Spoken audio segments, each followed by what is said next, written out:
Welcome back. Lori Horton is with us this morning in the studio teaching us how to make her pumpkin crunch cake. Yes. Looks delicious. Good morning, Lori. Good morning. This is going to be a great one. I don't know if you guys have checked your calendars, but we've got a big holiday in a couple days. A lot to do. So, everybody wants pumpkin pie for Thanksgiving. And it's just awkward when you have a large group. You have 2, 3, 4 pies in the fridge. Sure. This is kind of a mixture between a slab pie and a cake. Ooh, yeah, delicious. so we've kind of got that pumpkin pie custardy texture to the bottom and that nice crunch top to it. So it's a good one, and obviously we're going to do this in a sheet pan, so you can do a larger quantity of it. It's a little easier to deal with in the fridge because they're already full of all the things, right? Basic ingredients as well. So we're going to start with some half and half. Okay. So often we use heavy cream in a lot of our recipes, but this one we actually want to lower that fat content a little bit, and we're going to do the half milk, half cream. And we want to make sure we're buying pure pumpkin. So when you go to the store, you'll see the pumpkin pie mix, you'll see the pumpkin puree, all of the things. Just the straight pure pumpkin. Straight pure pumpkin. You look at the ingredients, it literally just says pumpkin. It's also a good time of year to check those spices because you're going to be using them in a lot of different things. If you've got some that's been open since you used a quarter of a teaspoon last year, throw them out and get a new container. They do kind of lose their potency over time. But it's the standards, the nutmeg, the cinnamon, the cloves. All the good stuff. All the good stuff that's kind of in those pumpkin pie spices. So other than that, eggs, brown sugar, nothing you probably don't already have in the cabinet for the upcoming things. So we're going to start with 1.5 cups of half and half. It's a lot of halves. We're just going to dump that in our bowl. And this one, you don't even have to dirty the mixer. This is something you can totally do with a hand mixer or a whisk. Oh, great. Yeah. We're not even going to plug that in this morning. So 1.5 cups. To that, we're going to add about 1 cup of brown sugar, and then we're going to slowly start to whisk some of these things together so that we don't make too big of a splash. That'll dissolve pretty quickly. You just kind of tap that in there. We're going to add 3 eggs, and always remember, anytime you're baking, if it just calls for eggs, those are large eggs. And as the story mentioned just a few minutes ago, if you have looked at the price of eggs lately, that is so true. 'Tis the season for all of these things. So we're going to add those in and just make sure those eggs are broken and mixed up a little bit. And then to that, we're going to add our spices. And again, a little bit of nutmeg, cinnamon, and cloves. And I've already got those all measured together, so I'm going to sprinkle those in. And then you want to spend just a few minutes getting those incorporated before you add the pumpkin and the last few ingredients.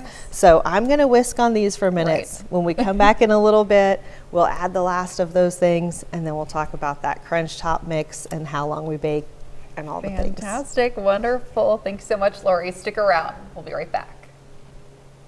Welcome back. Lori Horton is showing us her recipe for pumpkin crunch cake. Now we've combined most of our wet ingredients here, so what's next? All right, so we started out with that half and half, our brown sugar. We've got all those really classic Thanksgiving spices in there, a little bit of melted butter and some vanilla. The last thing we're adding in is 2 cans. This is 2 full cans of 100% pure pumpkin. So we're going to get those completely incorporated, and that is it. But remember, we do put eggs in there. So this is going to be kind of a custard, very similar to a pumpkin pie filling base. And then we are going to do a little bit of a cake mix crunch top to it. It's kind of the best of both worlds, really. And it's easy to cut and serve.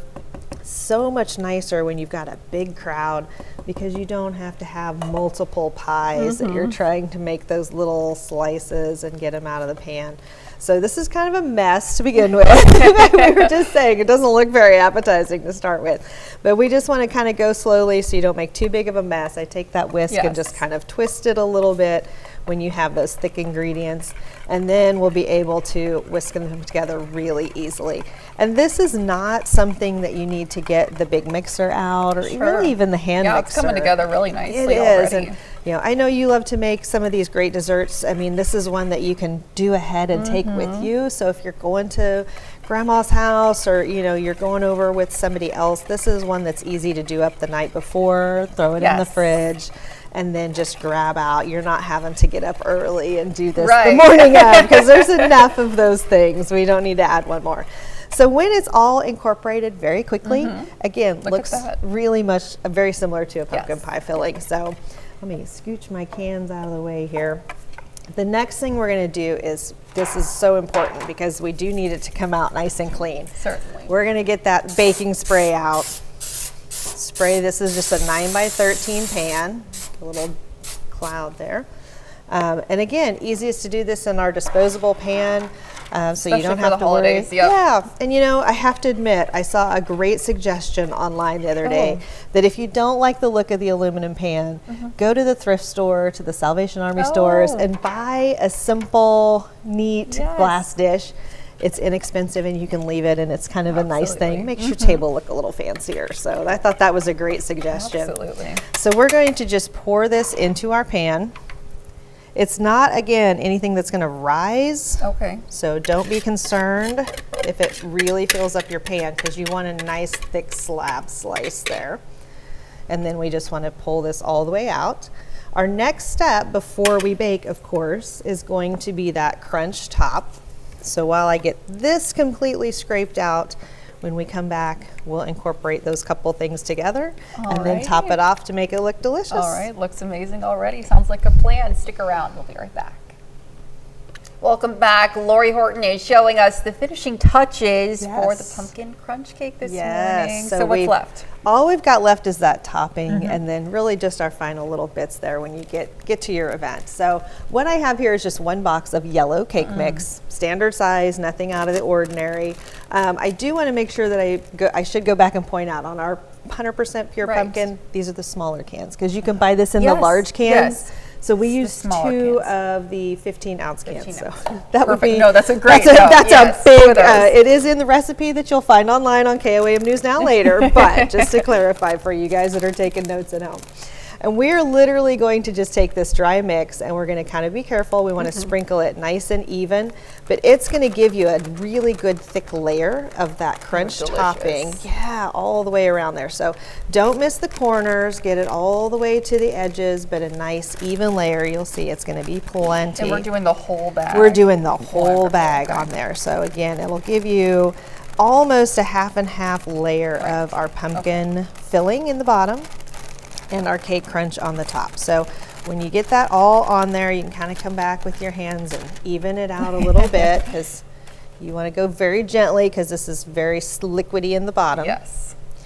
And this is not a terrible idea if you do use an aluminum pan to put this on a cookie sheet, because it's a little Oh, flexible when yeah. you go to move this to the oven. What I've got here is a stick and a half of melted butter, which, believe it or not, has stayed melted for a minute. And we're going to pour this over the top. And again, you want to go kind of easy and make sure you distribute it, because this is what's going to really make that crunch. We want to let it soak in for a few minutes before you put it in the oven. So this is kind of a good one that you can do while you're doing other things in the kitchen. Oh, yeah. It's not going to hurt if that filling sits for just a little bit before you get it in the oven. It's actually better for those spices to kind of set and incorporate. Oh, I'm sure. And this is going to need to set for just a couple minutes Okay. before we pop it in that oven. Is that so the butter can Yeah, get it kind of okay, yeah. soaks in, because when you get it all done and it kind of incorporates, you'll have a nice even crust. If you go too quickly, and I don't know if they'll be able to kind of pop in on that, you'll see some little pieces of dry Sure. cake mix Yeah. on there. There's like one little piece on mine that I did last night that didn't quite get there. So it's not going to hurt the taste of it. It just looks better if it's all nice and even.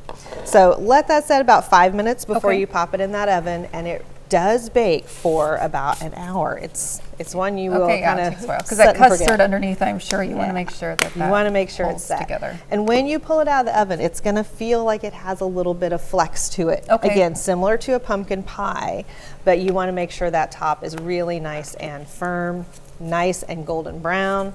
And then our last touch is going to be to take some Cool Oh, Whip yes. and really coat the top of that. And just to make it look fancy, then you want to come back with just a little dash more of your nutmeg Oh, yes. and put it very light. Now again, very light sprinkled. Nutmeg is kind of strong, so don't think of it like cinnamon. It's not more the better. Right, It's less yes, is more. yes. But it does give it a very pretty topping and just kind of adds that little Try a final little bit of this, touch. too. Oh, so good. So good. It If you is like so the pumpkin good. pie, it's just a little bit different, and it gives you that. And it's, again, it's great to feed Buttery a crowd. too. Yeah, Fantastic. Very, very nice. Very nice. Well, Lori, thanks so much for being with us this morning for another delicious recipe. We'll, of course, have more news and weather when we return.